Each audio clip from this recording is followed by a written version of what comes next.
कुछ क्वेश्चन लिख लेते हैं। नाइन्थ क्वेश्चन, इंटीग्रेशन ऑफ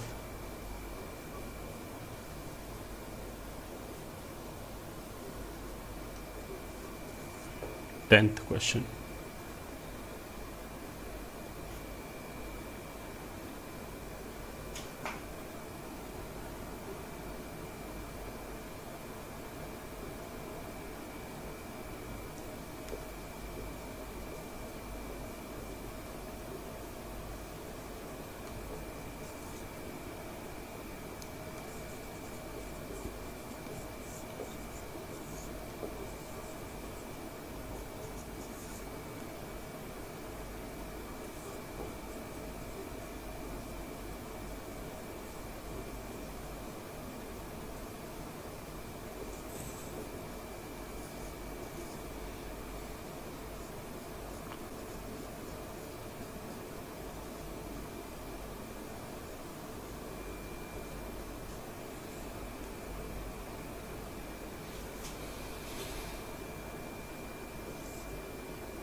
तुम तो इसको पॉज करो और लिख लिया क्वेश्चन। देखो, नाइन्थ क्वेश्चन को करने का एक मेथड तो ये है कि हम इसको लिखें sine cube x into cos square x into cos x. ठीक है, मेथड 1। और फिर हम sine cube x into cos square को लिख लें 1 minus sine square x into cos x d x, which is equal to integration of, यहां से अंदर कितना आ जाएगा, sine cube x minus sine x raise to power 5 into cos x d x is equal to. ठीक है, अब देखो एफ एफ डैश का पेयर दिख जाना चाहिए तुरंत। साइन का डेरिवेटिव कॉस होता है, तो ये जो टर्म है ये एफ डैश की तरह बिहेव कर रहा है। तो साइन का डेरिवेटिव एग्जैक्टली कॉस होता है, कोई माइनस माइनस कांस्टेंट वांस्टेंट कुछ एक्स्ट्रा नहीं है। तो ये तो सीधा सीधा एफ डैश हो गया, तो हमने इसको छोड़ दिया इसके साथ और साइन एक्स को एक्स की तरह ट्रीट कर लिया। तो ये लिखा है एक्स क्यूब, ये लिखा है एक्स रेज टू पावर 5। तो एक्स क्यूब का इंटीग्रेशन कितना हो जाएगा, x raise to power 4 upon 4, और एक्स रेज टू पावर 5 का इंटीग्रेशन हो जाएगा x raise to power 6 upon 6 plus सी। ये ठीक है, ये आंसर हो गया। ठीक है, एक तरीका तो ये हो गया। दूसरा तरीका क्या हो गया, मेथड 2। क्योंकि पावर बराबर है, साइन क्यूब और कॉस क्यूब दोनों पावर बराबर है, तो इसको एक साथ मिला के ऐसे लिख सकते हैं, sine X into cos X का whole cube into D x, which is equal to, ये हो जाएगा sine 2x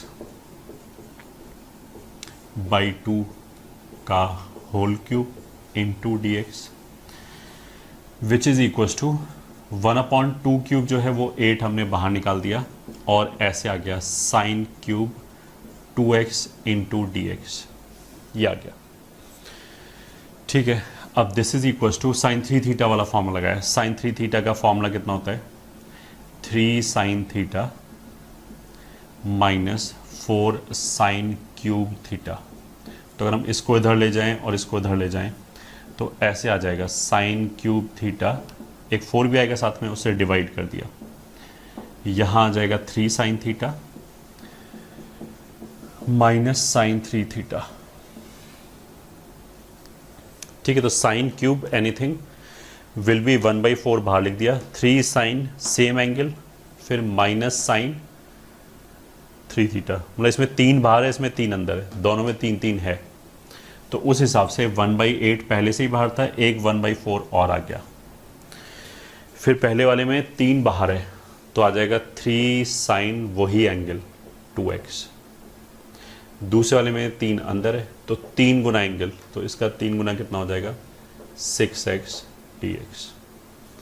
so this is equals to 1/32। अब साइन 2x का इंटीग्रेशन, ये तो लीनियर टर्म है, साइन का इंटीग्रेशन माइनस कॉस होता है, बस x के कोफिशिएंट से डिवाइड करना पड़ेगा। तो एक तो -3 cos 2x अपॉन 2 ये आ गया, और इसका भी ऐसे होगा, ये हो जाएगा minus minus plus cos 6x upon 6 plus c, ये आंसर हो गया। हमने देखो पहले लेक्चर में बोला था कि इनडेफिनिट इंटीग्रेशन में ऐसा हो सकता है कि आंसर जो है वो डिफरेंट फॉर्म में आए। ठीक है, तो पहले वाले मेथड से हमने किया तो आंसर इस फॉर्म में आ रहा है, साइन की पावर 4 साइन की पावर 6 ऐसे करके आ रहा है। दूसरे वाले मेथड से किया तो cos 2x cos 6x इस फॉर्म में आ रहा है। ठीक है, तो अगर हमने मान लिया इस फॉर्म में निकाला, और एडवांस में क्वेश्चन आ सकता है ये मल्टी करेक्ट दे दें। वैसे तो इंडेफिनिट इंटीग्रेशन का यूजली क्वेश्चन कम आते हैं, इसलिए उसका ये मतलब नहीं कि इंडेफिनिट इंटीग्रेशन इम्पॉर्टेंट नहीं है। ठीक है, क्वेश्चन इसलिए कम आते हैं क्योंकि जो आंसर है बच्चा उसको डिफ्रेंशिएट कर करके ऑप्शंस चेक कर सकता है,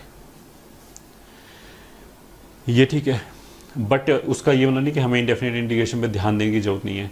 बेसिकली अगर मेरे को इंडेफिनिट इंटीग्रेशन की स्किल्स देखनी किसी भी बच्चे की कि उसको इंडेफिनिट इंटीग्रेशन कितना आ रहा है, तो हम इंडेफिनिट इंटीग्रेशन के क्वेश्चन दे देंगे और बस डेफिनेट में बना के दे दिया, लिमिट 0 से 1 तक डाल दिया। अब 0 से 1 डालने का कोई भी यूज़ नहीं है, उसको लास्ट स्टेप तक सॉल्व करो इंडेफिनिट की तरह, बस लास्ट में जाके हम क्या करेंगे 0 और 1 वैल्यू रखेंगे।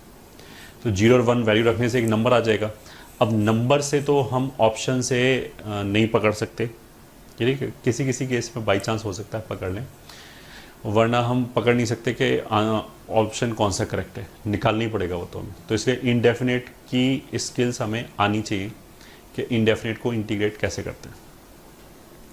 अगर हमने इस फॉर्म में आंसर निकाला तो इसको इसमें कन्वर्ट करना ही पड़ेगा, और कोई चारा नहीं। कैसे कन्वर्ट करेंगे, साइन स्क्वायर एक्स को cos 2x की फॉर्म में लिखो पहले, और फिर यहाँ से क्यूब वाला टर्म बनेगा उसको वापस cos 3 थीटा वाले फॉर्म में से लिखो, तब इस फॉर्म में कन्वर्ट करेंगे, और कोई चारा नहीं है इसका। ठीक है, सो दिस वाज आवर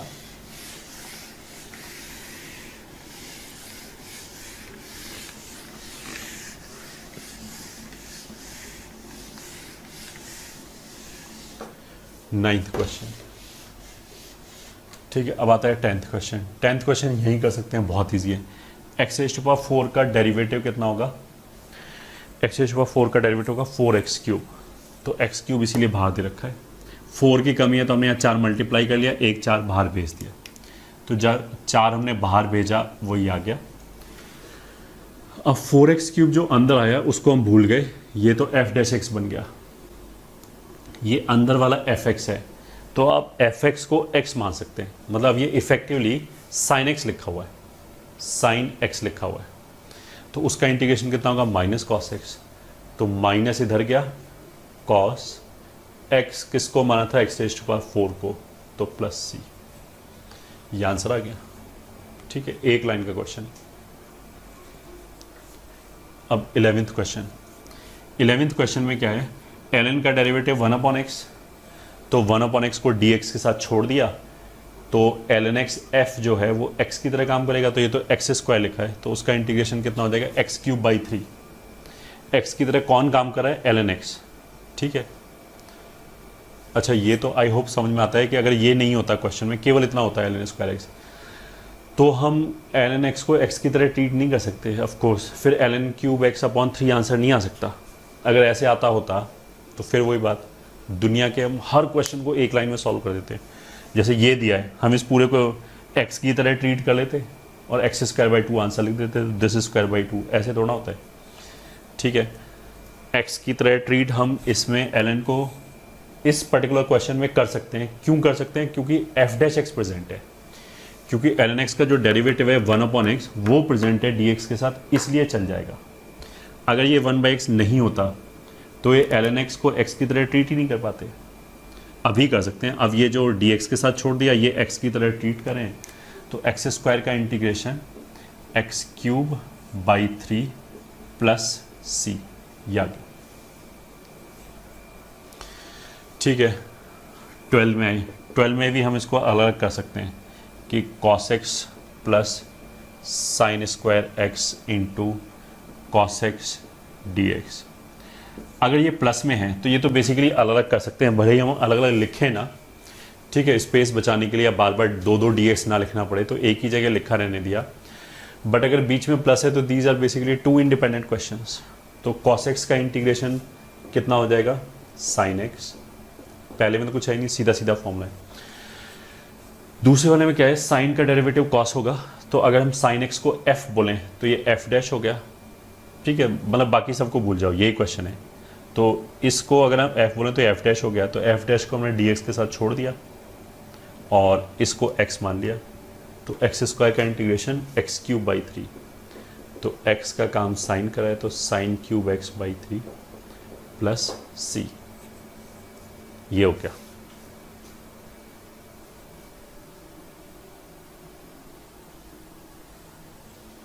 ठीक है, अब 13th क्वेश्चन में एक क्वेश्चन करने का तरीका ये है कि हमने क्या किया, ऊपर नीचे e रेस्ट पर -x/2 मल्टीप्लाई कर दिया। e रेस्ट पर -x/2 मल्टीप्लाई किया, ये आ गया। इसमें मल्टीप्लाई किया तो x/2 रह गया, अपॉन इसमें मल्टीप्लाई किया तो -x/2 माइनस e रेस्ट पर x/2 dx। ठीक है, नाउ यू कैन सी, अगर ये f है तो इसको डिफ्रेंशिएट करें, मान लिया, तो इसके डेरिवेशन से आएगा -12 e रेस्ट पर -x/2, फिर माइनस इसको डिफ्रेंशिएट करें तो e रेस्ट पर x/2 और एक हाफ और आएगा, तो दोनों जगह माइनस माइनस आएगा, हाफ हाफ आएगा, तो -12 अगर कॉमन ले लें तो यही बचेगा। तो उसका मतलब क्या है कि इसका एग्जैक्ट डेरिवेटिव बनाने के लिए ऊपर -12 होना चाहिए। तो हमने ऊपर -12 लिख लिया, बाहर -2 लिख लिया, तो -12 और -2 आपस में नलीफाई हो जाएगा, तो -2 तो हमने बाहर छोड़ दिया, जो -12 अंदर लिखा इसके साथ मिलके वो f डैश हो गया, तो उसको तो dx के साथ छोड़ दिया। ये f की तरह काम करेगा, सॉरी ये जो f है ये x की तरह काम करेगा, तो 1/x का इंटीग्रेशन कितना हो जाएगा? ln mod x, तो ये आ जाएगा ln mod x plus c, ये आंसर आ गया। ठीक है, ये बहुत ईजी है। 10 रेज़्ड पर x का डेरिवेटिव सीधा सीधा ये लिखा है, 10 रेज़्ड पर x ln 10, x रेज़्ड पर 10 का डेरिवेटिव सीधा सीधा ये लिखा है, और कुछ भी मॉडिफिकेशन की जरूरत नहीं है। अगर ये f है तो ये f डैश है, तो हम f डैश को dx के साथ छोड़ दें और इस f को x की तरह ट्रीट करें, तो ये अल्टीमेटली हो गया 1/√x।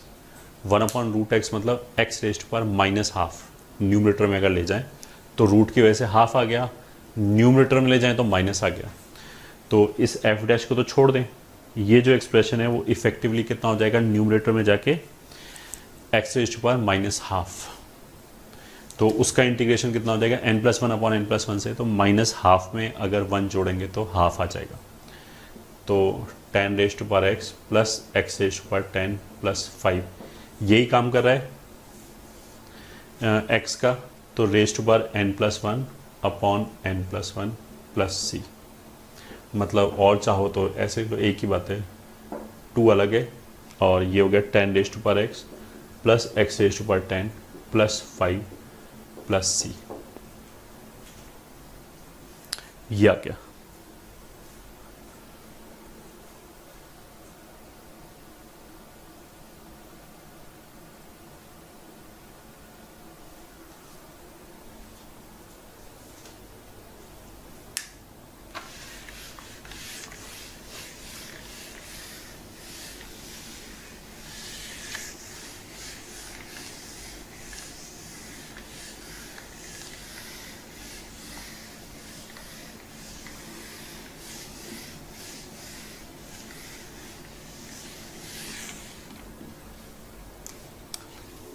15th क्वेश्चन में इसको हम ऐसे लिखते हैं साइन स्क्वायर का क्यूब प्लस कॉस स्क्वायर का cube upon sine square cos square dx।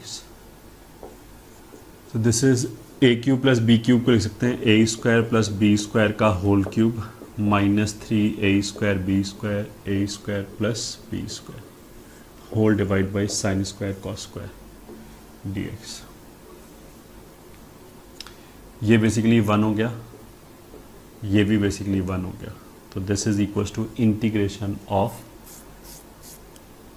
ये 1 upon sine square cos square dx, इसको अलग कर दिया और इसमें तो ये भी कैंसिल हो जाएगा, -3dx अलग कर दिया। अब इसमें कोई सब्स्टिट्यूशन का नहीं है, तो ऐसे हो जाएगा। इसको साइन 2x लिख सकते हैं, तो ये हो जाएगा 4 times cosec square 2x dx -3x plus c। ठीक है, which is equals to 4 times cosec 2x का integration minus cot 2x by 2 -3x plus c। तो ये बेसिकली सब्स्टिट्यूशन का नहीं था, ये तो ऐसे ही जनरल क्वेश्चन था, ट्रिग्नोमेट्रिक मैनिपुलेशंस था थोड़ा बहुत।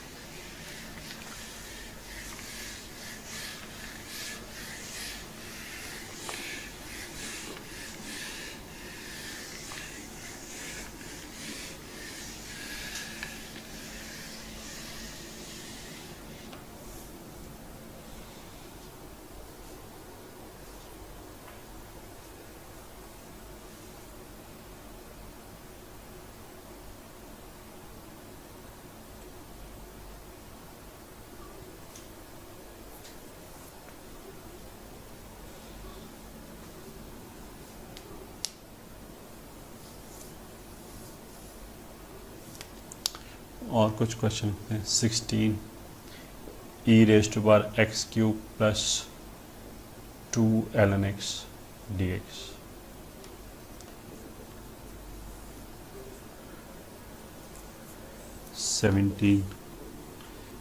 dx अपॉन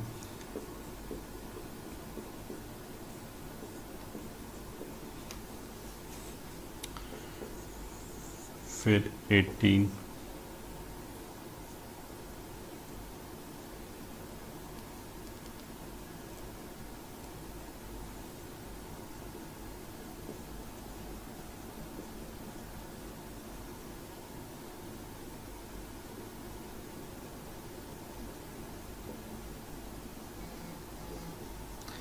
19 is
फिर चालू करते हैं। दिस इज इक्वल्स टू, देखो e⁻x³ को अलग कर दिया इनटू इस 2 को यहाँ ले जाएं तो e⁻ln x² dx ये अलग हो गया। e और ln अब चला जाएगा तो इसको हटा देना, केवल x² बचेगा। तो ये आ गया e⁻x³ इंटू x² dx। अब ये लिखते ही हमें तुरंत क्लिक कर जाना चाहिए कि x³ एंड x² तो एक दूसरे के डेरिवेटिव होते हैं। मतलब एक दूसरे के सॉरी डेरिवेटिव नहीं होते, एक्स क्यूब का डेरिवेटिव एक्स स्क्वायर होता है। तो अगर ये एफ है तो ये एफ डैश टाइप है, क्योंकि 3 इज मिसिंग। 3 इज मिसिंग तो कोई बात नहीं, हमने यहाँ 3 लिख दिया और यहाँ 1/3 लिख दिया। वो जो 1/3 है वो लिखा रहने दिया ऐसे बाहर, और जो अंदर 3 है उस 3x², ये बेसिकली एफ डैश का काम करेगा, इसको dx के साथ मिला दिया और e raise to power x³ में x³ x का काम करेगा। तो e raise to power x का इंटीग्रेशन कितना हो जाएगा, e raise to power x plus c, ऐसे हो जाएगा। ठीक है, ये आंसर हो गया। क्वेश्चन नंबर 17 में देखो, एक तरीका तो ये है करने का कि हम x⁵5 को बाहर निकालें, वो इस x के साथ मिलके x⁵6 हो जाए और अंदर बच जाए ऐसे। ठीक है, इस फॉर्मेट में लिखते ही हमें तुरंत फिर क्लिक हो जाना चाहिए कि 1/x⁵5 एंड 1/x⁵6 डेरिवेटिव है एक दूसरे का नहीं, फिर वही गड़बड़ कर दिया। 1/x⁵5 डिनोमिनेटर में है तो डिफरेंशिएट करने में पावर 1 बढ़ेगा, तो 1/x⁵6 उसके डेरिवेटिव में जनरेट होगा। ठीक है, तो हमने क्या किया, अगर इसको f बोलें तो इसका डेरिवेटिव कितना होगा, x⁻⁻5 का डेरिवेटिव होगा -5/x⁵6। तो x⁻6 तो है, -5 इज मिसिंग, तो हमने ऊपर -5 लिख लिया, नीचे -5 बाहर लिख दिया। तो -1/5 तो वो हो गया, -5/x⁵6 जो है वो f डैश का काम करेगा अगर ये f है तो -5/x⁵6 को हमने dx के साथ मिला दिया, ये ठीक है, वो तो f डैश का काम करेगा, ये x की तरह ट्रीट हो जाएगा। तो ये तो 1/x लिखा है, तो ln के अंदर mod 1 + 1/x⁵5 प्लस c, ये आंसर हो गया सीधा सीधा। ठीक है, 18th क्वेश्चन पे आते हैं। sin x - π/4 ओपन कर लिया, sin x cos π/4 minus cos x sin π/4 upon sin x plus cos x dx। वैसे तो देखो इसका जो डेरिवेटिव है वो आ जाएगा cos x minus sin x, वो तो ये आ जाएगा। इसका जो डेरिवेटिव है मतलब 1/√2 अगर हम बाहर निकाल दें तो sin माइनस cos का जो डेरिवेटिव है वो आ जाएगा cos x plus sin x which is this. तो इसका डेरिवेटिव इसकी फॉर्म में आ रहा है, इसका डेरिवेटिव इसकी फॉर्म में आ रहा है, बट न्यूमरेटर वाले को f बोलेंगे कोई फ़ायदा नहीं होगा, क्योंकि जो इसका डेरिवेटिव है ये dx के साथ थोड़ा प्रेजेंट है, ये तो अलग हो गया, dx के नीचे हो गया, तो इसमें यही हमारे लिए f का काम करेगा। ठीक है, तो अगर हम -1/√2 बाहर निकाल दें तो ऊपर आ जाएगा cos x minus sin x, मतलब पलट जाएगा माइनस बाहर निकालने से, और sin x plus cos x dx, ये हो गया। अब ऐसा लिखने से क्या होगा कि अगर ये f है तो ये पूरा कितना हो जाएगा f डैश। ठीक है, अब ये अगर f है तो f डैश को dx के साथ छोड़ दिया, 1/x आ गया, तो ये आ जाएगा 1/√2 ln 1/√2 ln sin x plus cos x। ठीक है, माइनस था तो minus of this plus c arbitrary constant, ये हो गया। ठीक है, क्वेश्चन नंबर 19 इज बेसिकली इसी कॉन्सेप्ट पे बेस्ड है, बस इसमें हम क्या कर सकते हैं, इसमें सीधा सीधा f डैश तो आया नहीं, बट हम ऐसे कर सकते हैं, इस sin x को हमने लिख लिया sin plus cos minus cos minus sin। तो ऐसा करने से क्या होगा, cos cos कैंसिल हो जाएगा, sin sin जुड़ जाएगा, 2 sin आ जाएगा, बट यहाँ तो केवल एक ही साइन लिखा है, तो उसको नलीफाई करने के लिए हाफ लिख लिया हमने, हाफ, और नीचे आ जाएगा sin plus cos dx। So this is equals to half of integration, sine plus cos ऊपर नीचे कैंसिल हो गया तो 1 minus cos minus sine upon sine plus cos dx which is equals to half ये हो गया x माइनस ये f है तो ये सीधा सीधा f डैश है, साइन का डेरिवेटिव cos, cos का डेरिवेटिव माइनस साइन। तो f डैश को अगर हम dx के साथ छोड़ दें, ये तो दो क्वेश्चन है अलग अलग, भले एक साथ लिखा हुआ है बट ये अलग क्वेश्चन है, उसका आंसर ये आ गया, ये अलग क्वेश्चन है। अब इसको भूल जाओ एक मिनट के लिए। f डैश अगर dx के साथ लिखा हुआ है तो f को हम x मान सकते हैं, और बार बार वही आ रहा है 1/x का इंटीग्रेशन ln x, तो ये आ जाएगा ln mod sine x plus कॉस x प्लस c।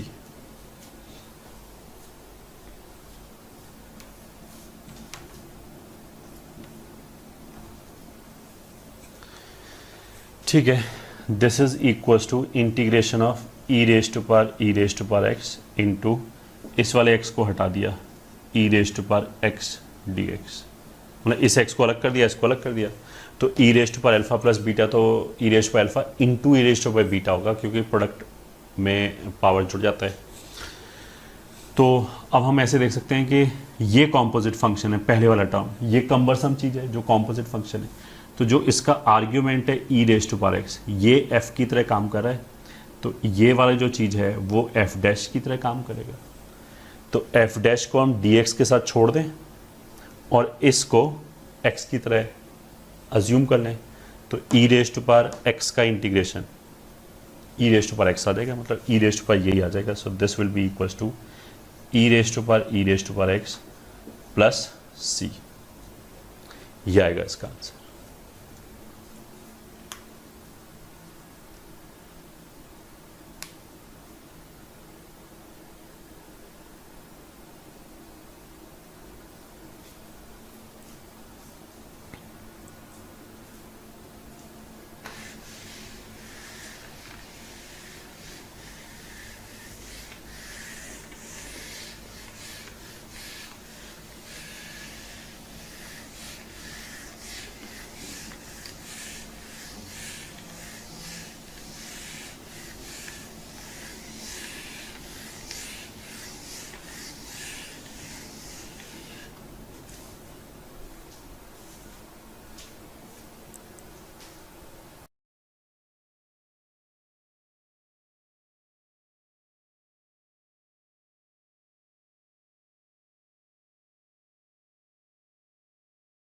सब्स्टिट्यूशन में आगे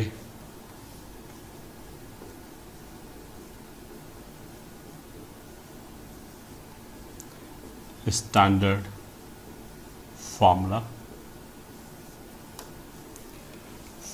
1, integration of tan x dx will be ln mod sec x plus c। ठीक है, जो प्रूफ है वो एक लाइन का है कि हम ऐसे कर सकते हैं ऊपर, वैसे तो साइन कॉस में ब्रेक करके भी हो जाएगा बट उससे भी इजी क्या पड़ेगा कि हमने ऊपर नीचे sec x से मल्टीप्लाई कर लिया, तो ऐसा करने से क्या हो गया, ये अगर f है तो ये f डैश हो गया। तो जो हमने बोला था ना कि अगर f डैश प्रेजेंट है dx के साथ तो उसको छोड़ दिया और इसको x की तरह ट्रीट कर लिया, तो x की तरह ट्रीट करने से क्या हो जाएगा, 1/x का इंटीग्रेशन ln x आ जाएगा। End of course sec x को अगर हम 1/cos x लिखें तो ये minus ln mod cos x plus c, ऐसे भी लिख सकते हैं, एक ही बात है। फॉर्मूला 1 ये हो गया।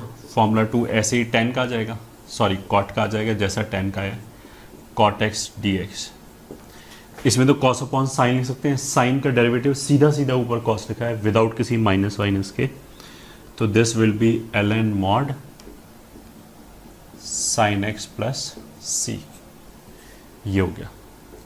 फॉर्मूला 3 आ जाएगा, अगर sec x लिखा है dx तो this will be ln mod sec x plus tan x plus c। ठीक है, इसका भी प्रूफ थोड़ा इंटरेस्टिंग है कि जो sec x लिखा है उसमें हमने sec x plus tan x ऊपर नीचे मल्टीप्लाई कर लिया।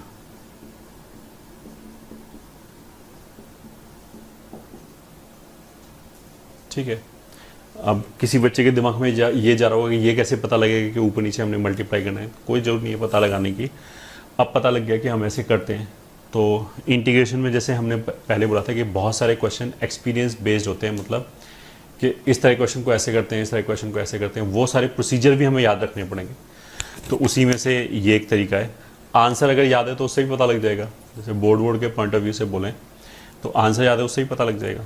अब सेक जो है इसका डेरिवेटिव सेक इंटू 10 ये हो गया, 10 का डेरिवेटिव सेक स्क्वायर ये हो गया। तो अगर ये एफ है तो ये एफ डैश है, तो एफ डैश को डी एक्स के साथ छोड़ दिया, इस एफ को एक्स मान लिया, तो 1/x का इंटीग्रेशन ln। अब देखो इस फॉर्मूले में बेसिकली ट्रिग्नोमेट्री के काफ़ी मैनिपुलेशंस लग जाएंगे, तो वो हम मैनिपुलेशन कर लेते हैं क्योंकि जो आंसर है वो डिफरेंट फॉर्म में दिया हो सकता है। सबसे पहली बात तो sec x plus 10x and sec x minus 10x एक दूसरे का रेसिप्रोकल होता है। तो sec x प्लस 10x को हम ऐसे लिख सकते हैं sec x माइनस 10x। ठीक है, एक मैनिपुलेशन ये हो गया। दूसरा this is equal to ln sec plus 10 को मतलब ऐसे लिख सकते हैं 1/cos, 10 हो गया sin upon cos। So this is equal to 1 plus sine upon cos, ये हो गया। ठीक है, अब 1 प्लस साइन एक्स को एक तरीका देखो हम ऐसे लिख सकते हैं कि sine x by 2 plus cos x by 2 का होल स्क्वायर हो गया, कॉस हो गया cos square x by 2 minus sine square x by 2 cos 2 theta वाले फॉर्मूले से। तो cos minus sine and cos plus sine, तो कॉस प्लस साइन और साइन प्लस कॉस एक एक कैंसिल हो जाएगा, तो ऊपर एक प्लस के साथ बच जाएगा ऐसे करके cos x by 2 plus sine x by 2, और नीचे माइनस वाला बच जाएगा cos x by 2 minus sine x by 2 plus C, ऐसे भी लिख सकते हैं। अब इसी को अंदर अगर हम कॉस से डिवाइड कर दें तो 1 plus 10x by 2 upon 1 minus 10x by 2 ऐसे भी लिख सकते हैं प्लस सी। ठीक है, ये जो 1 प्लस 10x बाई 2 है इसको 10 पाई बाई 4 प्लस एक्स बाई 2 ऐसे भी लिख सकते हैं प्लस सी। ये तो मतलब एक ही आंसर के डिफरेंट फॉर्म लिखा जा रहा है। इनफैक्ट इसको cot pi by 4 minus X by 2 भी लिख सकते हैं, pi by 2 minus theta use करके। Cot pi by 2 minus theta tan theta होता है, ये वाला फॉर्मूला यूज़ करके। तो मतलब ऐसा हो सकता है कि हमने किसी एक फॉर्म में आंसर निकाला और ऑप्शंस में किसी दूसरे फॉर्म में दे रखा हो, इसलिए ये सब मैनिपुलेशंस बताए हैं, बस और कुछ नहीं। फॉर्म 4 हो गया integration of cosec x into dx, so that will be ln mod cosec minus cot plus c and is also equals to minus ln mod cosec x plus cot x plus c। ये समझ में आया तो exactly same logic से इसका proof आ जाएगा, और इसके भी मैनिपुलेशन इस तरीके के हो जाएंगे कई तरीके से, that you can do yourself. अगर हमने ये समझ लिया है तो ज़रूरत नहीं दोबारा सेम चीज़ करने की। दूसरा, ये चारों फॉर्मूले याद रखने कि 10x का integration ln mod sec x होता है, cot x का इंटीग्रेशन साइन में आता है, sec में sec प्लस 10 होता है, cos में cosec माइनस cot होता है। This you are suppose to memorize.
तो अब कुछ क्वेश्चंस लिख लेते हैं।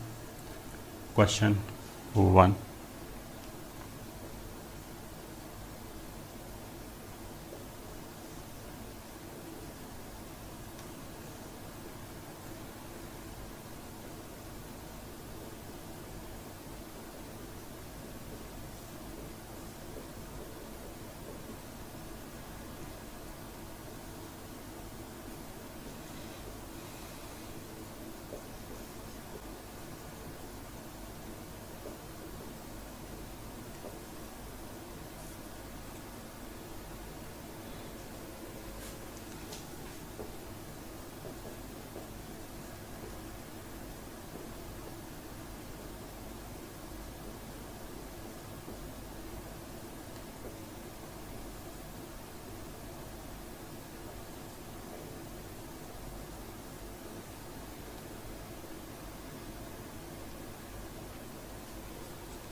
ठीक है। You are suppose to pause the video and try to solve this question your self.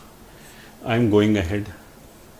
तो first is very simple, ln x का डेरिवेटिव 1/x होता है, तो 1/x हमने छोड़ दिया, ln x x की तरह ट्रीट हो जाएगा, तो 10x का इंटीग्रेशन सीधा सीधा कितना हो जाएगा, ln mod sec x, और x का काम कौन कर रहा है, ln x, तो प्लस c, ये आंसर हो जाएगा।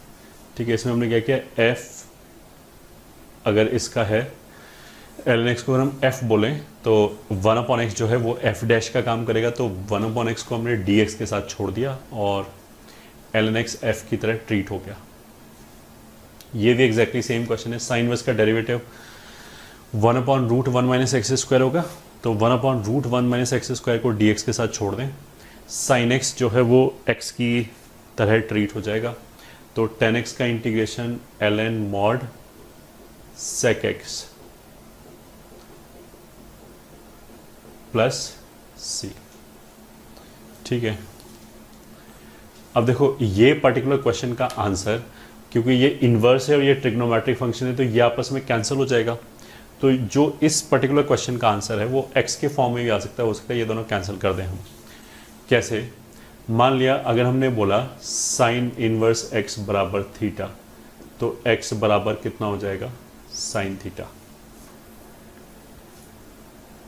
ठीक है, तो ट्रायंगल बना दिया ऐसे, अगर ये थीटा है तो x/1, तो x/1 हो गया, ये हो जाएगा 1 - x²। ठीक है, तो यहाँ से सेक थीटा कितना हो जाएगा, साइन इनवर्स x तो थीटा है विल बी यहाँ से 1/√1 माइनस एक्स स्क्वायर। सही है, cos theta this upon this होगा, सेक थीटा 1 दिस हो गया, तो this can also be written as ln mod sec theta को लिख दिया 1/√1 minus X square plus C. So this can also be written as -12 ln 1 minus X square plus C.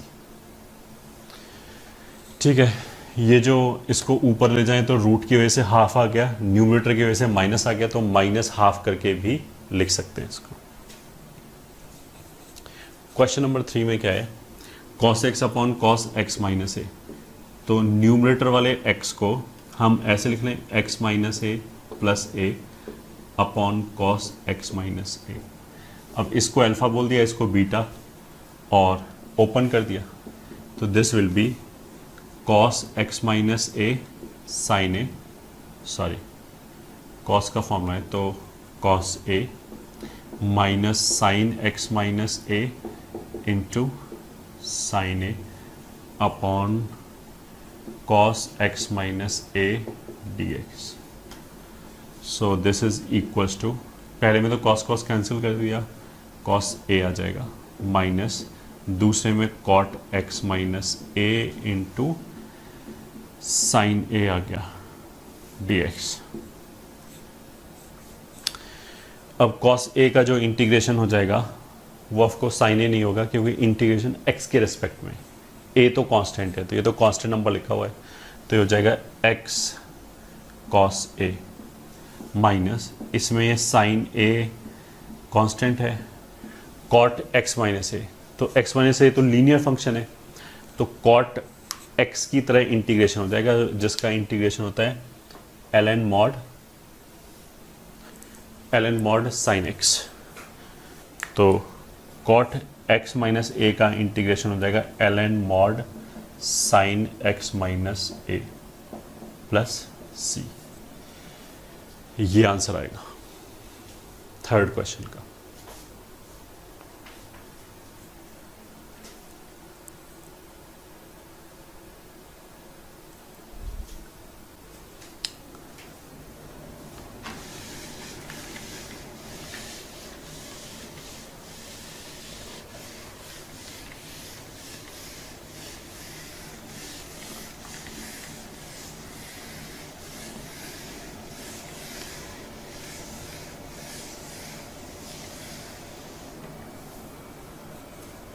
ठीक है, fourth question में, question number 4 में क्या लिखा हुआ है, x cos x अपॉन x sin x plus cos x का स्क्वायर dx।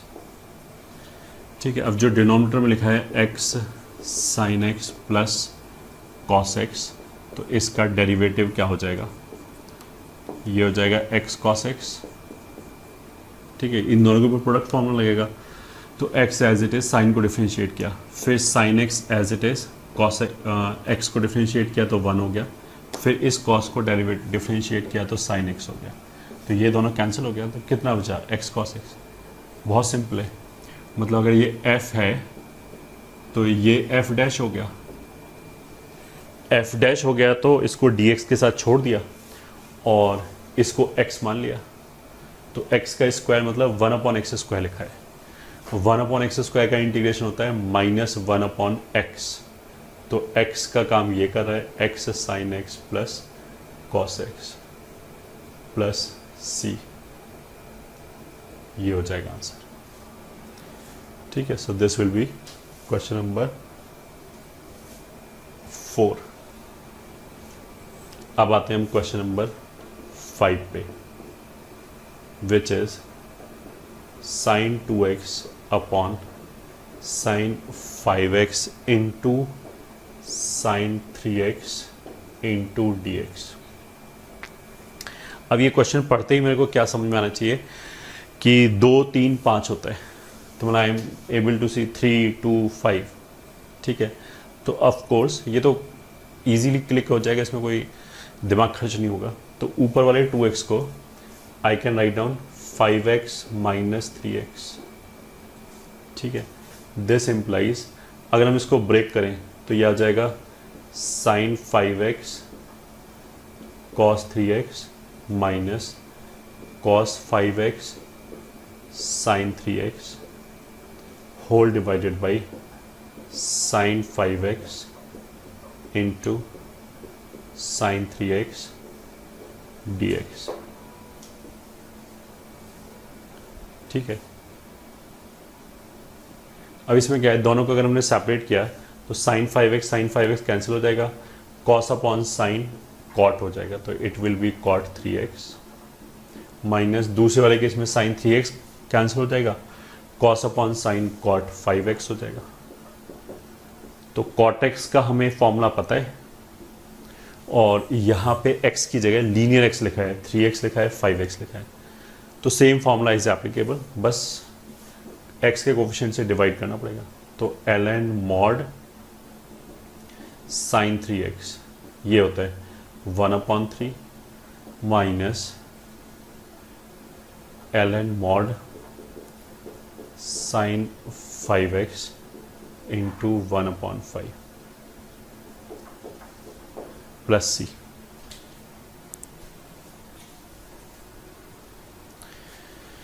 ठीक है, ये हो गया आंसर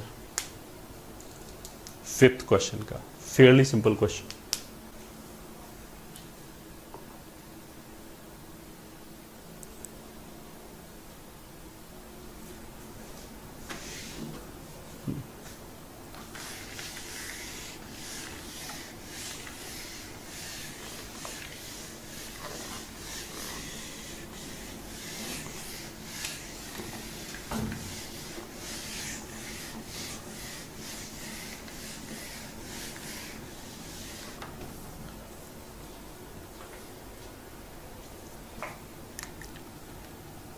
सिक्स्थ क्या है, 1/cos x माइनस ए into cos x minus B dx, ये क्वेश्चन है। अब इसमें क्या है कि एंगल का जो डिफरेंस है, ठीक है, वो कांस्टेंट है। x माइनस ए और x प्लस ए को अगर सबट्रैक्ट करें तो कितना आ जाएगा, a माइनस बी। तो हमने क्या किया, साइन a माइनस बी ऐसे लिखा, साइन a माइनस बी तो कांस्टेंट है, इसमें तो x इन्वॉल्व नहीं हो रहा ना, तो उसको तो हम बाहर भी लिख सकते हैं, अंदर भी लिख सकते हैं, तो इससे ऊपर नीचे मल्टीप्लाई कर सकते हैं। तो जो अंदर मल्टीप्लाई किया उसको ऐसे लिख दिया x minus B minus X minus A, क्योंकि इसमें क्या होगा, x x कैंसिल हो जाएगा, माइनस माइनस प्लस हो जाएगा, तो a माइनस बी ये भी ये लिखा हुआ है, तो दोनों सेम चीज़ लिखा हुआ है, अपॉन कॉस एक्स माइनस ए into cos x minus b into D x.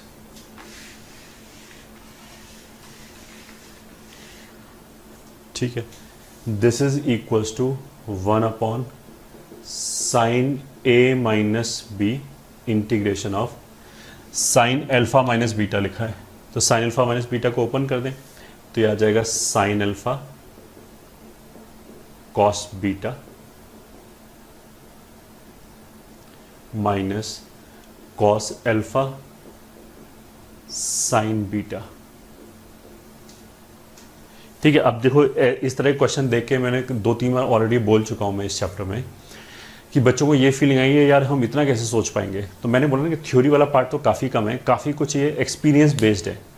जब हम ऐसे क्वेश्चन करेंगे तो हमारा ही दिमाग चलेगा इसी तरह का नया क्वेश्चन में कि अच्छा ऐसे कर सकते हैं, ये भी करते थे। तो ये काफ़ी कुछ एक्सपोजर बेस्ड भी है। हम अपने दिमाग से ये निकाल दें, बार बार ये ना सोचे कि यार मेरे को ये क्वेश्चन फ्रेश मिलता तो मैं तो कर ही नहीं पाता इसको। तुम तो इंटीग्रेशन में जो तुम्हें पढ़ाया जा रहा है उसमें अगर तुम 80% भी रिप्रोड्यूस कर दो, रिप्रोड्यूस मैंने बोला है, मैंने ये नहीं बोला कि नया सोच लिया हमने, रिप्रोड्यूस कर दो तो दैट इज सफिशिएंट, उससे अच्छी रैंक आ जाएगी। अपॉन कॉस एक्स माइनस ए into cos x minus b. ठीक है, अब सेपरेट कर दिया इंटू डी एक्स, तो यहाँ cos x minus a cancel हो गया, sine upon cos, this is equals to 1/sin a minus b integration, sine upon cos जो है वो tan हो गया माइनस यहाँ ये वाला कॉस कैंसिल हो गया, साइन अपॉन कॉस, फिर यहाँ टेन हो गया into D x. So this is equal to 1 upon sine a minus b. ठीक है, टेन के अंदर लीनियर फंक्शन लिखा हुआ है तो सीधा सीधा टेन वाला फॉर्म लग जाएगा. टेन एक्स का इंटीग्रेशन कितना होता है, l n mod sec x. तो इसको हम लिख सकते हैं l n mod sec x minus B minus l n mod sec x minus ए प्लस सी. ये हो गया. कॉस कॉस में कन्वर्ट करके उल्टा भी लिख सकते हैं, वो एक ही बात है घुमा फिरा के. ठीक है, so this was our 6th question.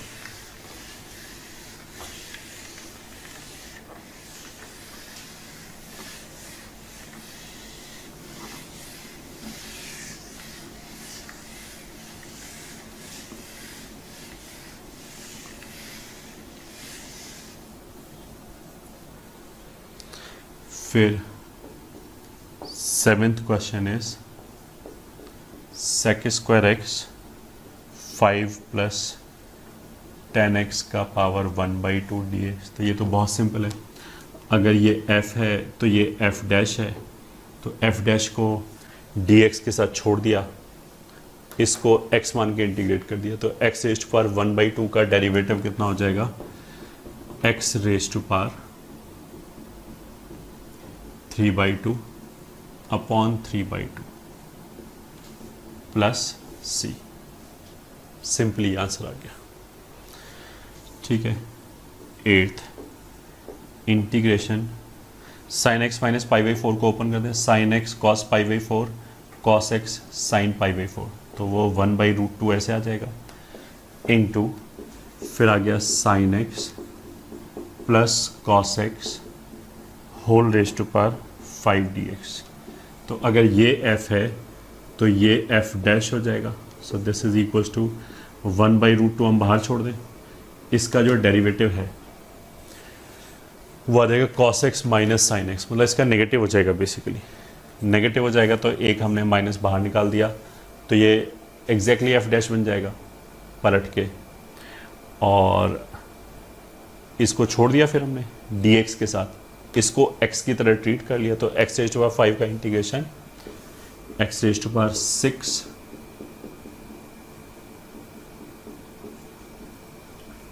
Upon 6 plus c. ये हो गया 8th का आंसर.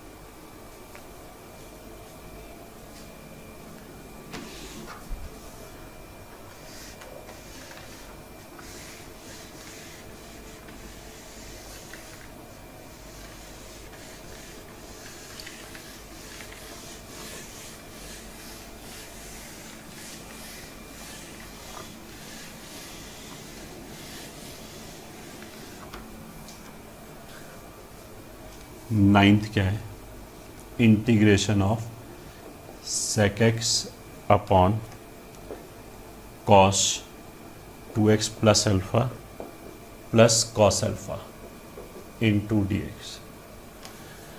अल्फ़ा तो कांस्टेंट है, वेरिएबल तो x है.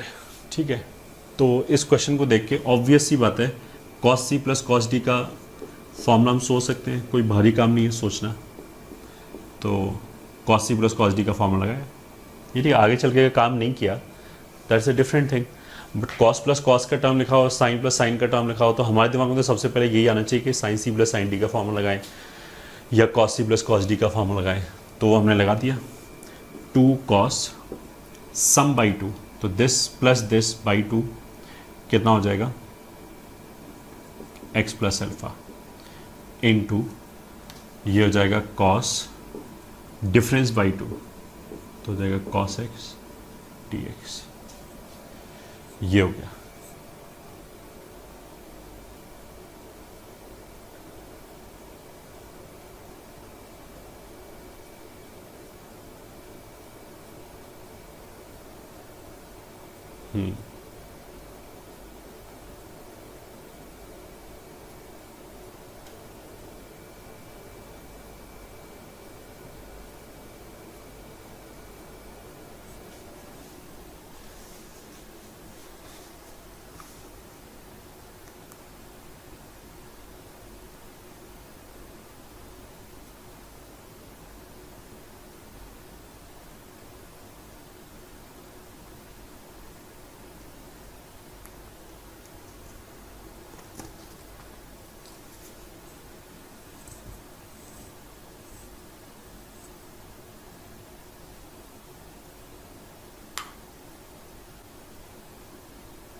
इसमें बेसिकली गड़बड़ क्या है, जो ओरिजिनल क्वेश्चन है उसमें यहाँ पे स्क्वायर रूट है, this should be square root,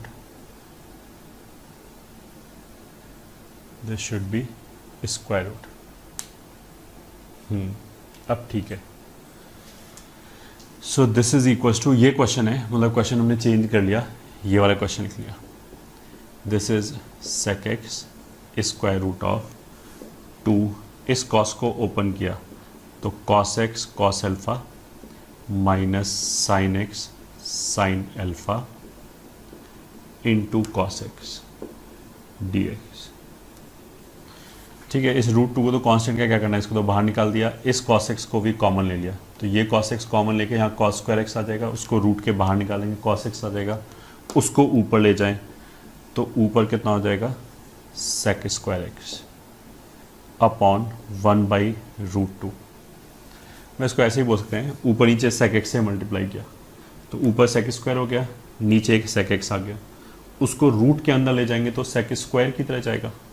तो जब sec स्क्वायर इस cos और इस cos से मल्टीप्लाई हुआ तब रूट के अंदर केवल कितना बचा cos alpha minus sec square, जब इन दोनों से मल्टीप्लाई हुआ तो एक sec और cos तो कैंसिल हो गया, दूसरा जो sec आया वो उसको 1/cos लिख दिया, sin x अपॉन cos x tan x हो गया, तो दूसरा हो जाएगा sin alpha into tan x, ये हो जाएगा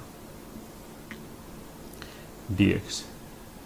अब ये देखते ही हमें फिर क्लिक हो जाना चाहिए कि tan और sec स्क्वायर तो एक दूसरे का, मतलब एक दूसरे का नहीं, tan x का डेरिवेटिव जो है वो sec स्क्वायर x dx के साथ लिखा हुआ है। ठीक है, तो अगर मैं इस पूरे को f बोलूं, इस पूरे को f बोलें तो इसका डेरिवेटिव कितना आएगा minus sine alpha sec square x, तो sec स्क्वायर x तो है, तो माइनस साइन अल्फा ऊपर नीचे मल्टीप्लाई कर लिया, सो this will B minus 1/√2 sine alpha. ठीक है, अब जो न्यूमरेटर में minus sine alpha sec square x आया वो तो f डैश बन गया, तो उसको तो हमने dx के साथ छोड़ दिया।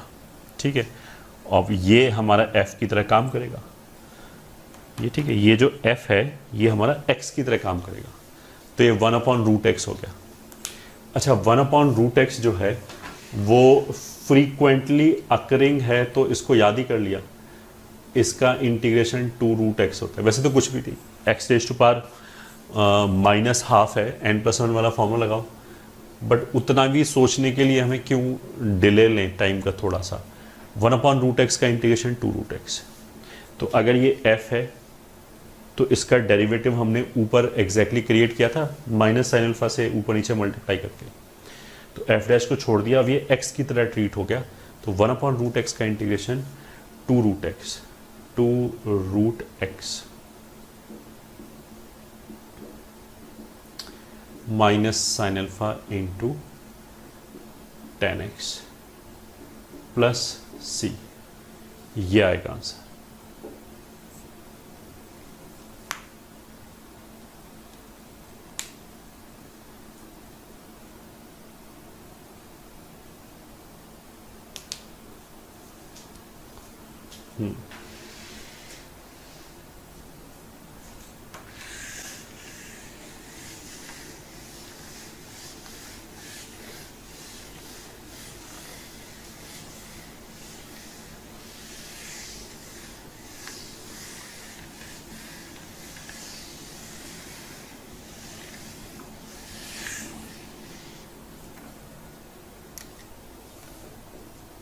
Tenth question, x square tan inverse x cube upon 1 plus x raise to power 6 dx। Now this is very simple, क्योंकि जितने भी टर्म लिखे हैं उसमें हमें सबसे प्रॉब्लमेटिक टर्म कौन सा लगेगा, tan इनवर्स x क्यूब।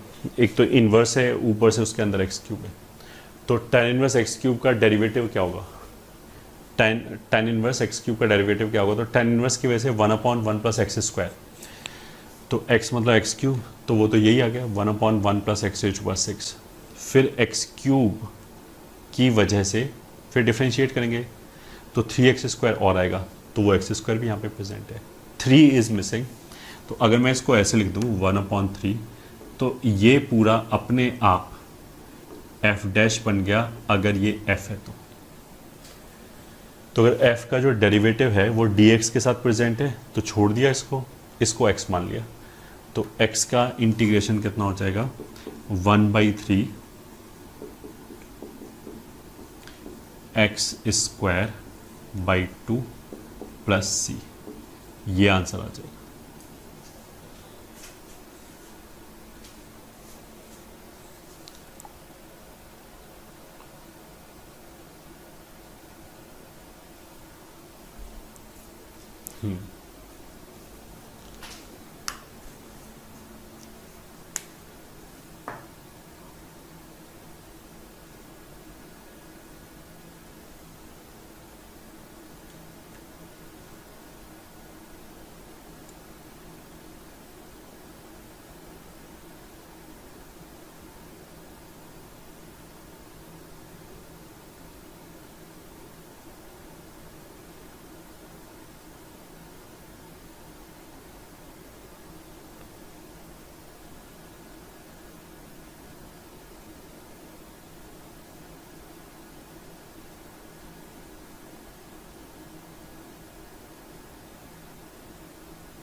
आगे method 3 and that is using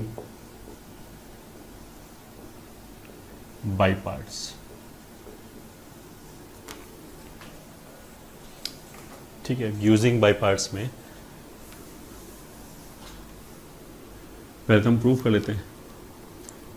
prove कैसे करेंगे, या चलो पहले स्टेटमेंट लिख लेते हैं। मान लिया ऐसे लिखा है u into v d x, दोनों फंक्शन ऑफ x है, चलो ux लिख लिया एंड vx लिख लिया। इसको हमने फर्स्ट फंक्शन बोला, इसको सेकंड फंक्शन बोला। किसको फर्स्ट बोलना है किसको सेकंड बोलना है, I am coming to that. ठीक है, तो इंटीग्रेशन ऑफ सेकंड फंक्शन ये आ जाएगा into first function as it is minus integration of second function into derivative of first function into dx। ये बाई पार्ट्स है। क्या कर रहा है ये बेसिकली, ये एक इंटीग्रल को दूसरे इंटीग्रल में कन्वर्ट कर रहा है। जैसे यहाँ पे तो उसने बोला कि integration of u x into v x बताओ, तो इसको हमने इस इंटीग्रल में कन्वर्ट कर दिया। ठीक है, प्लस ये एडिशनल टर्म है कि हमने एक को फर्स्ट फंक्शन बोला, एक को सेकंड फंक्शन बोला। सेकंड फंक्शन vx का इंटीग्रेशन करेंगे और फर्स्ट फंक्शन का डिफरेंशिएशन। तो जो यहाँ पे लिखा है इसका तो होगा डिफरेंशिएशन। ठीक है, क्यों होगा अभी उसके प्रूफ पे आएंगे। जो सेकंड फंक्शन होगा उसका हम करेंगे इंटीग्रेशन। ठीक है, फर्स्ट ऑब्जर्वेशन। अब राइट हैंड साइड पे दो टर्म है। ठीक है, इंटीग्रेशन करके जो भी फंक्शन है वो हमने यहाँ लिख दिया, और ux ऐसे फिर इंटीग्रेशन करके जो भी फंक्शन आए वो हमने यहाँ लिख दिया, और जो ux के डिफरेंशिएशन से जो फंक्शन आए हमने यहाँ लिख दिया। फिर उन दोनों को मल्टीप्लाई करके फिर इंटीग्रेट किया, दोबारा इंटीग्रेट किया। तो जो सेकंड फंक्शन का इंटीग्रेशन हो रहा है वो तो बेसिकली दोनों जगह हो रहा है, यहाँ पे भी हो रहा है और इस इंटीग्रल के अंदर भी हो रहा है। बट जो फर्स्ट फंक्शन का डिफरेंशिएशन है, जो फर्स्ट फंक्शन है ux, उसका जो डिफरेंशिएशन है वो केवल सेकंड टर्म में ही है, इसमें नहीं है। यहाँ तो डिफरेंशिएशन हो रहा है, यहाँ नहीं हो रहा डिफरेंशिएशन। ठीक है, तो इसके पहले प्रूफ पे आ जाते हैं। अच्छा, देखने में तो हमें ये लग रहा होगा कि यार ये सीधा साधा फंक्शन लिखा था, यहाँ इतने सारे कॉम्प्लिकेटेड टर्म कैसे आ गए। ऐसा नहीं है। वी आर होपिंग कि बाई पार्ट्स लगाने का पीछे लॉजिक क्या है कि वी आर होपिंग कि ये कॉम्प्लिकेटेड एक्सप्रेशन होगा और जब इसका बाई पार्ट लगाएंगे तो ये थोड़ा सिंप्लीफाइड एक्सप्रेशन आएगा। दिखने में भी बड़ा लग रहा है, बट जब हम एक्चुअल फंक्शंस लेंगे, उसको डिफरेंशिएट और इंटीग्रेट करेंगे, तो होपफुली जो सेकंड वाला इंटीग्रेशन आ रहा है, राइट हैंड साइड पे जो इंटीग्रेशन है वो थिनर आएगा, लीनर आएगा, ये ठीक है, ज़्यादा क्लीन आएगा। और जहाँ ऐसा नहीं होगा, जहाँ और कॉम्प्लिकेटेड होगा, वहाँ पे ऑफ कोर्स बाई पार्ट नहीं लग रहा होगा। तो बाई पार्ट लगाने के पीछे लॉजिक क्या है कि ये टफ इंटीग्रेशन होगा, ये ईजियर होगा इसके कंपैरिजन में, ठीक है। तो उसको कन्वर्ट करना जिससे हम इंटीग्रेट कर पाएँ आराम से, ठीक है। प्रूफ कैसे करेंगे? बेसिकली अगर हमने दो फंक्शन लिए f इंटू जी, तो उसका derivative can be written as f dash g plus g dash f. अब हमने कर दिया इसको इंटीग्रेट, तो f इंटू जी के डिफरेंशिएट को इंटीग्रेट किया तो वापस f इंटू जी आ जाएगा। राइट हैंड साइड पे इसका integral f dash G D x plus इसका इंटीग्रल जी डैश एफ डी एक्स, ठीक है। अब इन दोनों में से किसी भी एक टर्म को इधर ले गए, तो इसको इधर ले गए और इसको उल्टा लिख दिया, मतलब इसको पहले लिख लिया g dash into f d x, और जो लेफ्ट हैंड साइड थी उसको राइट हैंड साइड पे लिख दिया, तो ये आ गया एफ इंटू जी माइनस ये टर्म इधर से गया एफ डैश जी इंटू डी एक्स। अच्छा, बाई पार्ट कैसे लगाना है दैट इज़ मोर इम्पॉर्टेंट, ठीक है। इसका प्रूफ क्या है दैट इज़ नॉट इम्पॉर्टेंट, ये ठीक है। प्रूफ का एज सच, जैसे बच्चे पूछते हैं कि प्रूफ यूज़फुल होता है क्या, तो काफ़ी जगह पे होता भी है यूज़फुल, क्योंकि हमें बेटर अंडरस्टैंडिंग मिलता है, बेटर इंसाइट मिलता है क्वेश्चन के अंदर। बट यहाँ पे ऐसा कुछ नहीं, यहाँ पे प्रूफ का कोई यूज़ नहीं है,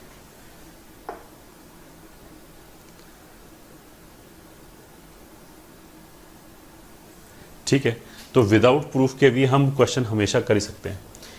अब जब ये इस फॉर्मेट में आ गया तब ये क्वेश्चन आ गया, ठीक है। ये बेसिकली जी जो है, जी डैश एक्स जो है, ये पूरा इसको हम बोलेंगे सेकंड फंक्शन, एफ को बोलेंगे फर्स्ट फंक्शन। तो इसके हिसाब से first function as it is, second function का ये इंटीग्रल लिखा हुआ है, जी डैश का इंटीग्रल लिखा हुआ है जी, ठीक है। फिर जो सेकंड फंक्शन होता है उसका तो इंटीग्रल दोनों जगह आता है, यहाँ पे भी, यहाँ पे भी, तो यहाँ पे फिर उसका इंटीग्रल आ गया जी। और इस बार यहाँ तो फर्स्ट फंक्शन ऐसे लिखा हुआ था विदाउट कुछ किए हुए, जैसा फंक्शन लेफ्ट पे था वैसे ही इस टर्म में लिख दिया। यहाँ पे उसको डिफरेंशिएट करेंगे तो यहाँ पे वो आ गया एफ डैश एक्स, ठीक है।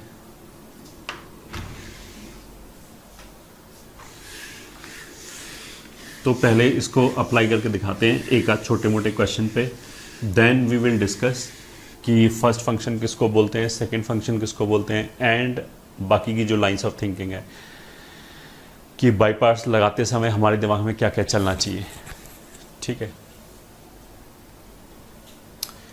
तो चलो चालू करते हैं।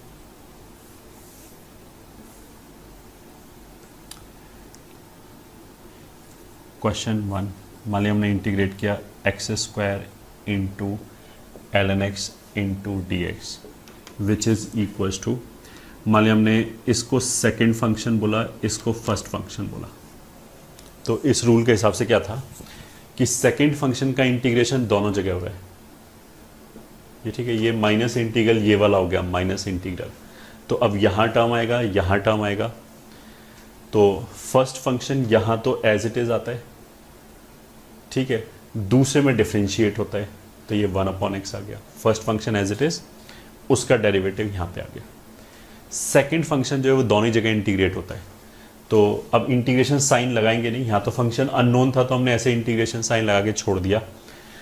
अब एक्स स्क्वायर का तो मेरे को पता है इंटीग्रेशन क्या होगा, x³/3, तो x³/3 लिखेंगे, x³/3, और यहाँ पे भी x³/3,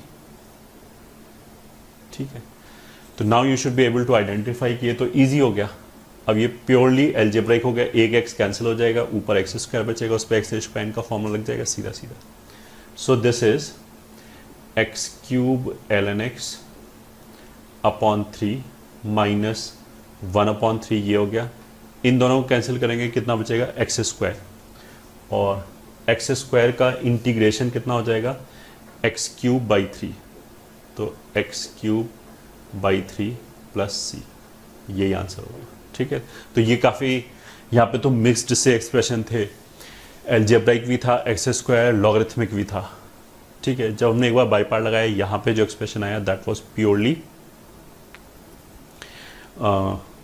एल्जेब्राइक, और x raised to power n का फॉर्म आ गया, तो ये बहुत सिंप्लीफाइड फॉर्म में आया, ये सीधा इंटीग्रेट हो गया, and this was the purpose of it. फिर क्वेश्चन 2, मान लिया x into sine 3x into D x. तो इस बार हमने क्या किया, इसको फर्स्ट बोला, इसको सेकंड बोला। फर्स्ट और सेकंड कैसे बोल रहे हैं वो अभी गाइडलाइन बताएंगे आगे, अभी तो मान लिया कि ये फर्स्ट है, ये सेकंड है। तो this is equals to minus integration, first वाला जो फंक्शन है वो यहाँ तो एज इट इज़ रहता है, यहाँ डिफ्रेंशिएट होता है, तो x का डेरिवेटिव 1 हो गया। सेकंड वाला जो फंक्शन है वो दोनों जगह इंटीग्रेट होता है, तो साइन 3x का इंटीग्रेशन हो जाएगा माइनस कॉस 3x बाई 3, और यहाँ पे भी हो गया माइनस कॉस 3x बाई 3। अब देखो ये बहुत सिंपल फंक्शन है, सिंपली cos x आ गया, उसका इंटीग्रेशन में पता है। सो ये वाला टर्म हो गया minus x cos 3x divided by 3, और ये हो जाएगा minus minus plus, cos 3x का इंटीग्रेशन हो जाएगा साइन 3x अपॉन 3, और 1 3 पहले से तो 9 प्लस c, ये आंसर है। ठीक है, तो ये हो गया माइनस एक्स कॉस 3x, और यहाँ से ये आ गया।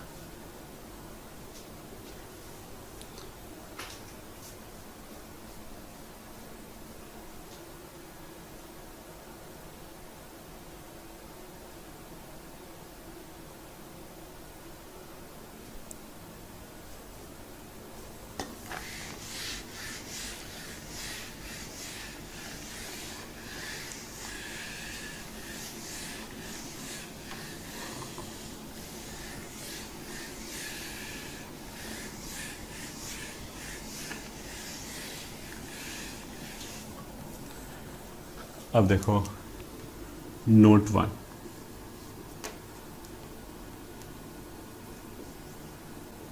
For the choice of first and second function we can use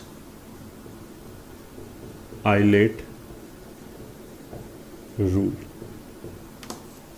ठीक है, आइलेट रूल का मतलब क्या है,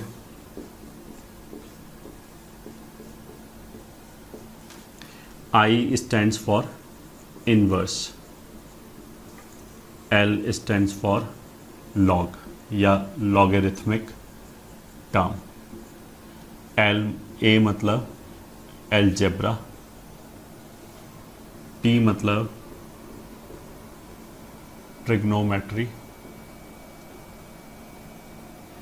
E मतलब एक्सपोनेंशियल। ठीक है, और इसमें क्या है, ये जो डायरेक्शन है this is preference order for first function. मतलब अगर इनमें से दो मान लिया इनवर्स और एल्जेब्राइक प्रेजेंट है, तो जो लेफ्ट वाला फंक्शन होगा इधर इनवर्स, वो फर्स्ट लेंगे, एल्जेब्राइक को सेकंड लेंगे। ठीक है, अब देखो 2-3 चीज़ें। पहली बात तो ये कोई ऐसा रूल नहीं है, ये थंब रूल है, इसका कोई प्रूफ नहीं है। ठीक है, ये तो हमने ऐसी थंब रूल बनानी कि यूजुअली ये काम करता है इसलिए, और रूल बोलना भी गलत है वैसे, इसको कोई रूल ही नहीं है। और रूल बोलना चाहते हैं तो हम इसको क्या बोल सकते हैं, चाइनीज़ रूल है ये। ठीक है, चीनी रूल है, चीनी मतलब चाइनीज़ वाला। अगर चल गया तो बढ़िया है, चल गया तो चांद तक, नहीं चले तो शाम तक, जिसको ऐसे बोलते हैं ना। चल गया किसी क्वेश्चन में, लग गया, सॉल्व हो गया, वेल एंड गुड। नहीं सॉल्व हुआ तो कोई बात नहीं, रूल तो है ही नहीं है, ये कोई थ्योरेटिकल पॉइंट तो है ही नहीं। और थोड़ी पॉलिश्ड लैंग्वेज में बोलें तो this is A thumb rule, it may और मे नॉट वर्क। ठीक है, अब कुछ कुछ टीचर्स जैसे या फिर कुछ कुछ बच्चे बोलते हैं देखो यहाँ ये आइलेट रूल फेल हो गया। अब ये रूल ही नहीं है तो फेल कहाँ से हो गया? This is not a rule. Rule तो हमने इसको ऐसे बोल दिया इसको, ये ठीक है। We should not use a word rule, ठीक है, बिकॉज इसका कोई थ्योरेटिकल प्रूफ नहीं है, ये तो ऑब्जर्वेशन बेस्ड है। हमने बोला कि यूजली ऐसे काम चल जाता है तो चल गया, ठीक है। जैसे ये बोलते हैं ना कि पहले स्कूटर अगर स्टार्ट नहीं हो रहा होता है तो हमने कि स्कूटर को थोड़ा सा झुका लिया, फिर दोबारा स्टार्ट किया तो हो गया। तो हम बोल सकते हैं ये जो अगर स्कूटर स्टार्ट ना हो तो उसको थोड़ा टिल्ट कर लिया, अब ये रूल है। अब कई बार हो सकता है कि स्कूटर रियली में ख़राब हो या फिर उसमें पेट्रोल ही ना हो, तो कितना भी उसको टिल्ट कर लो वो स्टार्ट थोड़ा होगा। तो फिर हम ये नहीं बोल सकते ये रूल तो फेल हो गया। ये तो वही ऑब्जर्वेशन बेस्ड चीज़ है कि जो बाई चांस लग गया तो ठीक, नहीं लगा तो कोई बात ही नहीं। इस तरह की बात यहाँ पे भी है। तो मतलब पहली बात तो ऐसा नहीं है कि दुनिया के हर क्वेश्चन को हम इससे कर सकते हैं। ये तो हमने शुरू में बताया था, they are infinite questions which are non integrable, ठीक है। इनफाइनाइट क्वेश्चंस हैं विच आर नॉन इंटीग्रेबल। तो अगर हर जगह ये लग जाता तो हम सारी क्वेश्चन इंटीग्रेट कर लेते इसको लगा के। पहला चीज़ तो ये हो गया। दूसरा, जैसा मैंने बोला कि in some cases it may work, ठीक है। और तीसरा, जैसे हमने क्या बोला कि कहीं कहीं किसी किसी क्वेश्चन में क्या होगा कि हमने आइलेट रूल के उल्टा ले लिया तो भी क्वेश्चन सॉल्व हो जाएगा, ठीक है। वेल एंड गुड, कोई दिक्कत नहीं है। ये तो मोटा मोटा गाइडलाइन दे रहा है हमें, ठीक है, कि ऐसा करोगे तो शायद क्वेश्चन हो जाएगा। शायद ये खुद ही बोल रहा है कि शायद हो जाएगा। और ये हमने पहले बोल ही दिया कि अगर हम बोलें कि कोई क्वेश्चन है उसमें एल्जेब्राइक भी है और ट्रिग्नोमेट्रिक भी है, मान लिया इस रूल के हिसाब से एल्जेब्राइक और ट्रिग्नोमेट्रिक में एल्जेब्राइक इधर है तो हमने एल्जेब्राइक को फर्स्ट फंक्शन बोल दिया। और मान लिया आगे चल के वो नहीं हो रहा इंटीग्रेट तो कोई दिक्कत नहीं है।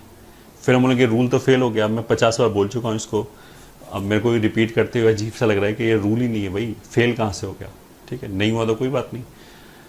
It does not give you the guarantee कि हर क्वेश्चन सॉल्व हो जाएगा, ठीक है।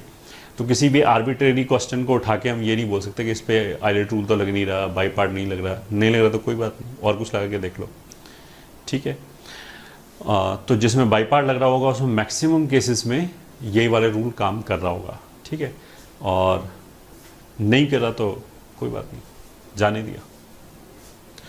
बेसिकली ये जैसा हमने बोला सब्स्टिट्यूशन के लिए हमने लाइंस ऑफ थिंकिंग बोला था कि अगर कोई क्वेश्चन आया तो उसमें सब्स्टिट्यूशन लगेगा तो हम क्या ऑब्जर्व करेंगे, क्या हमें उसमें चमकना चाहिए क्वेश्चन के अंदर, जिससे हमें क्लिक कर जाएगा चलो सब्स्टिट्यूशन ट्राई करके देखते हैं।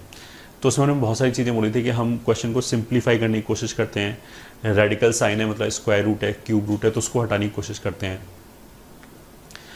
और एफ डैश का पेयर ढूंढते हैं, इस तरह की चीज़ें। तो उसी तरीके से बाई पार्ट्स है, अगर हम बाई पार्ट्स से सॉल्व कर रहे हैं मान लिया, तो हम क्या क्या उसमें ऑब्जर्व करने की कोशिश करेंगे कि बाई पार्ट्स लगेगा।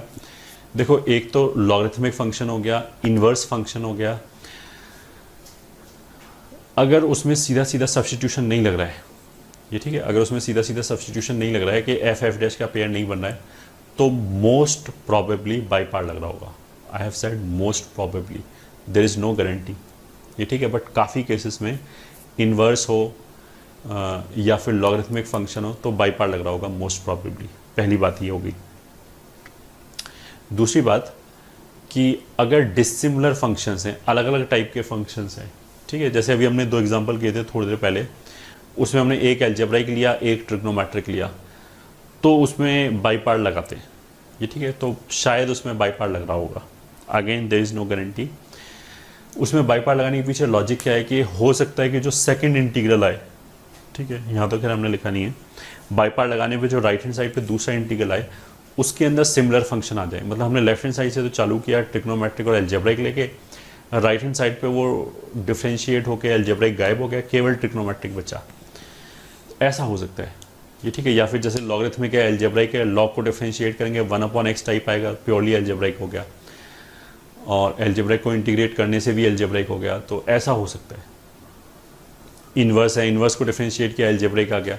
मतलब कहने का मतलब है कि अलग अलग टाइप के फंक्शन, जो मिक्स्ड फंक्शन का जो एक्सप्रेशन है वो हम सेम टाइप के फंक्शन में कन्वर्ट करें। Again this is line of thinking, और उसका मतलब ये नहीं कि ये कोई हार्ड एंड फास्ट रूल है, ये तो हमारे सोचने का तरीका है कि हमें हिंट कैसे मिलेगा कि अच्छा ये चल रहा होगा, ताकि हम क्विकली बहुत सारी चीज़ विदाउट ट्राई किए कि सब्सटीट्यूशन ट्राई करना है, ये ट्राई करना है, इस तरह की चीज़ें अगर हम ऑब्जर्व कर पाएँ तो थोड़ा सा सोल्यूशन पे जल्दी पहुंच सकते हैं, और कुछ नहीं।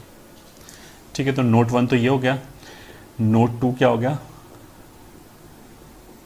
आइलेट इज नॉट ए, ये ठीक है, theoretical root, it is not a theoretical rule, ये ठीक है, इट्स ए, जिसे बोलते हैं थंब रूल, विच में और मे नॉट वर्क। ठीक है, और अगर हम चीनी रूल बोल दें तो इतना सब बोलने की ज़रूरत ही नहीं पड़ेगी, अपने आप इसका कैरेक्टरिस्टिक पता लग जाएगा कि चीनी आइटम्स कैसी होती है, ठीक है, काम कर भी सकते हैं, नहीं भी कर सकते, तो वही ये रूल हो गया। Note 3 is we try to convert, ये ठीक है, different types of function into similar type of functions, ये ठीक है, we try to convert, चलो, product of different type of functions into similar type of function in या using by parts।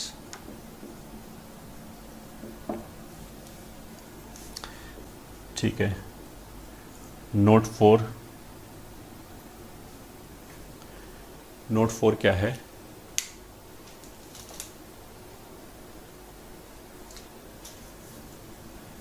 In case of inverse और log, ये ठीक है, most probably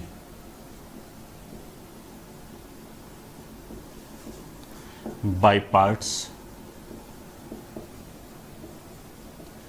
will be used, most probably by parts will be used if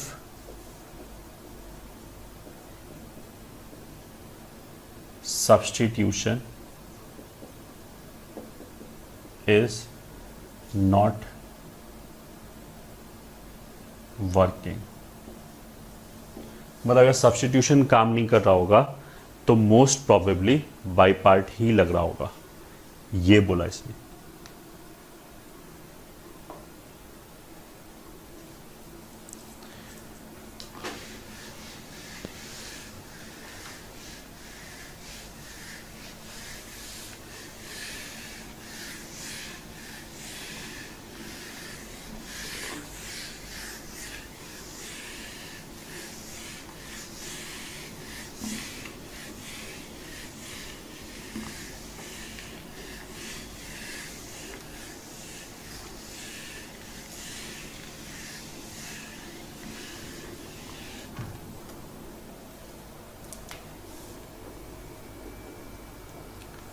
question 3,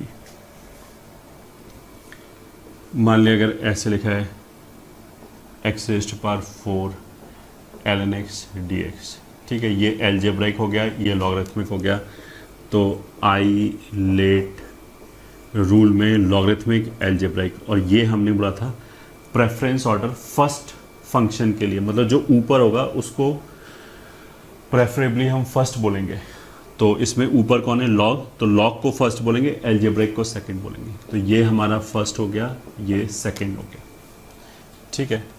तो ln x first function यहाँ तो as it is रहता है, दूसरे वाले में डिफ्रेंशिएट होता है 1/x। x raised to power 4 second function integrate दोनों जगह होता है, तो x रेज़्ड टू पावर 5/5, यहाँ पे भी x raised to power 5/5 into dx। So this is ln x into x raised to power 5/5 minus 1 एक एक्स कैंसिल हो गया, एक्स रेज़्ड टू पावर 4 आया, उसका इंटीग्रेशन फिर एक्स रेज़्ड टू पावर 5, तो एक्स रेज़्ड टू पावर 5/25। एक बार तो x raised to power 5 के इंटीग्रेशन से 5 और आएगा जब दोबारा इंटीग्रेट किया, एक्स रेज़्ड टू पावर 4 के इंटीग्रेशन से एक्स रेज का 5/5 आएगा, और एक 5 ऑलरेडी लिखा हुआ है इसलिए।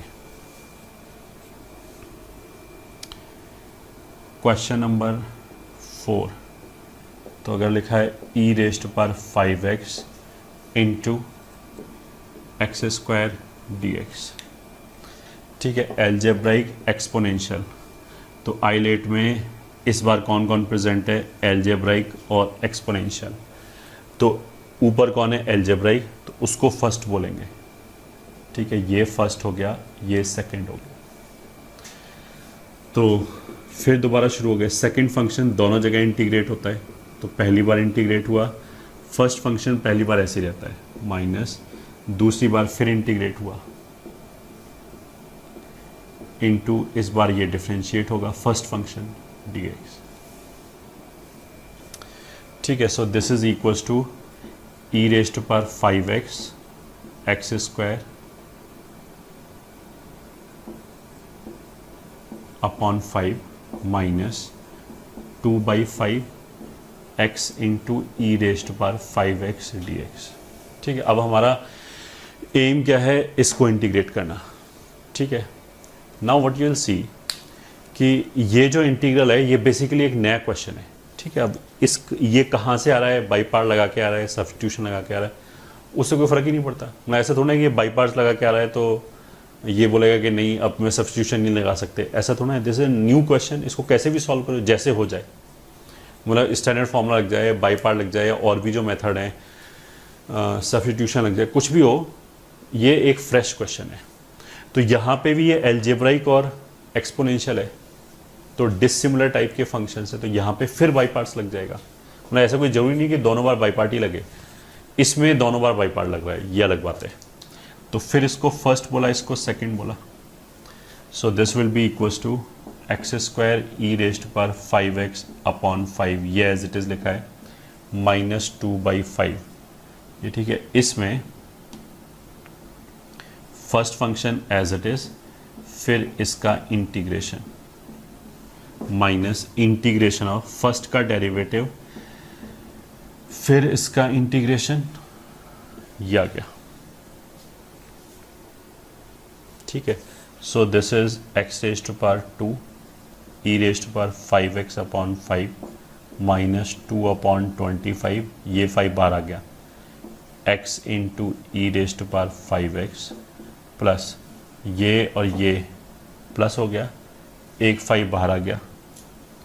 अब ये purely e raised to power x का टर्म बचा है, मतलब ई रेस्ट टू पावर 5x का टर्म बचा है, तो उस पर सीधा सीधा ई रेस्ट टू पावर एक्स वाला फॉर्मूला लग जाएगा इसमें। अब तो ये बड़े आराम से हो गया है ऐसे ही फॉर्मूले से। तो 2 अपॉन ये 5 और ये 5 25 हो गया।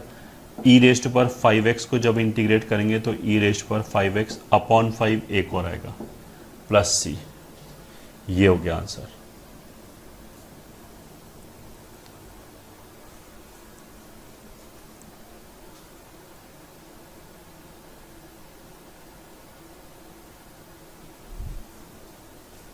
ठीक है,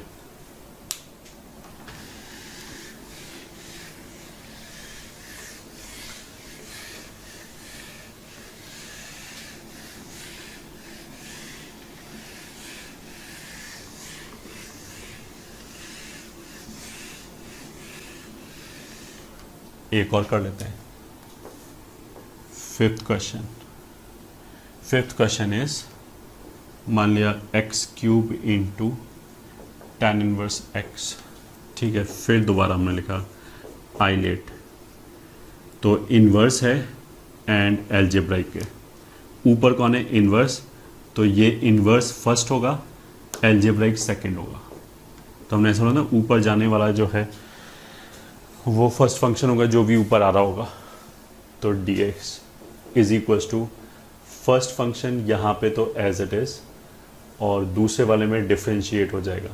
फर्स्ट फंक्शन तो एक ही बार जगह डिफरेंशिएट होता है, इंटीग्रेशन दोनों जगह होता है। तो इसका integration x raise to power 4/4 यहाँ पे भी होगा और x रेज़ टू पावर 4/4 यहाँ पे भी होगा, ऐसे हो गया। ठीक है, अब ये फ्रेश क्वेश्चन हो गया, अब इसको कैसे भी सॉल्व करो। तो अब ये देखो, एक तो इसने क्या किया, लेफ्ट हैंड साइड पे मिक्स्ड था, इन्वर्स भी था और एल्जेब्राइक भी था, ये प्योरली एल्जेब्राइक हो गया, पहली बात।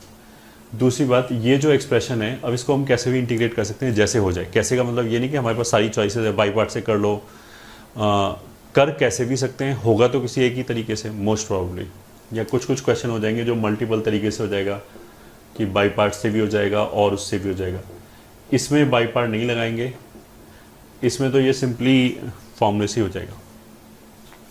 ऊपर जो एक्स रेज़ टू पावर 4 लिखा है उसमें हमने -1 + 1 किया और 1 + x² dx, ठीक है। अब इसको सेपरेट कर दिया, so this is x raise to power 4/4 tan inverse x -1/4 integration, ये हो जाएगा x² - 1 x² + 1, तो x² + 1 कैंसिल हो गया, x² - 1 प्लस 1/1 + x² dx, ये हो गया। So this is equals to x raised to power 4/4 into tan inverse x minus 1/4, इसका इंटीग्रेशन x³/3, 1 का इंटीग्रेशन x प्लस इसका integration tan inverse x plus c, ये आ गया हमारा नेट आंसर।